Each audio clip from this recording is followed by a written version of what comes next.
Hi cookers! It's another cooking day. Ayan, so magluluto ako ng dinner. Gawin ako ng sibuyas. Unahin ko yung sibuyas.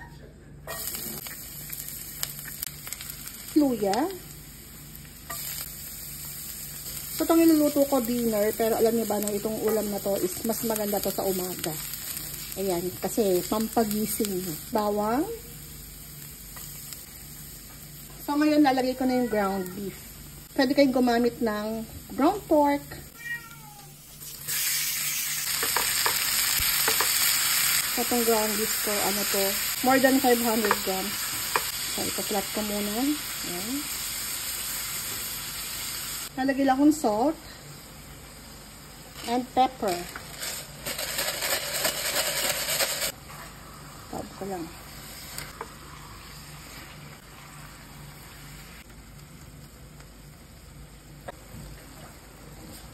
So, igigisa ko lang muna itong ground beef. So, ngayon, maglalagay na ako ng bagoong. At syempre, pag sinabing bagoong alamang, alam niyo na kung anong ginagamit ko. Zest2Go bagoong alamang. Ayan. Ngayon ko lang siya ilalagay kasi gisado naman na siya. Lagay tayo ng 2 kutsara. Para masarap. Spicy to eh. Ayan. Ang bango. So, ngayon, lalagay ko na tong gata. Ilang cups ba to? 1 1/4? Almost 1 1/2. Ganun. Tutubigan ko lang to ng konti para masimot ko yung gata. So, pakukuluan ko lang muna. And then, pag kumulo, hihinaan ko yung apoy. Isisimmer natin hanggang sa maluto yung gata. Alam niyo yung talagang naglalapot siya. Ganun. Tatakpan ko para mas mabilis kumulo. Narinig ko kumukulo na siya. Ayan.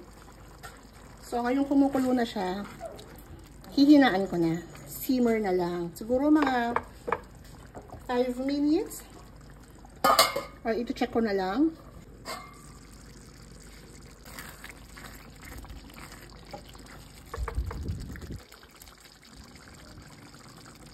So, ngayon lalagay ko na itong mga sili. Kung gusto nyo ng mas maanghang, mag-add na lang kayo ng more sili. Ayan. Baguio beans.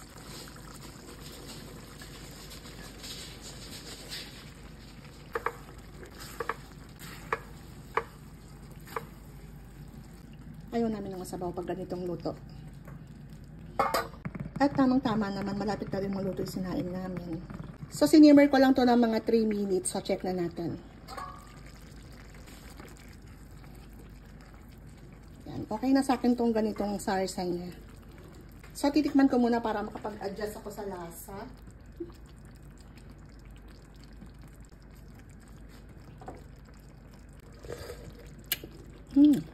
Nagandang sarap. Lasang-lasa ko yung gata. Of course, yung beef. Alakasan ko na para mapatay ko na. Tapos, yung anghang niya, sakto lang. Pero kung kayo po magluluto nito, anghangan nyo pa kasi nga, gising-gising siya, dapat maanghang siya talaga. Eh, since si JP namin is hindi mahilig sa maanghang, pero kumakain din siya ng konting anghang.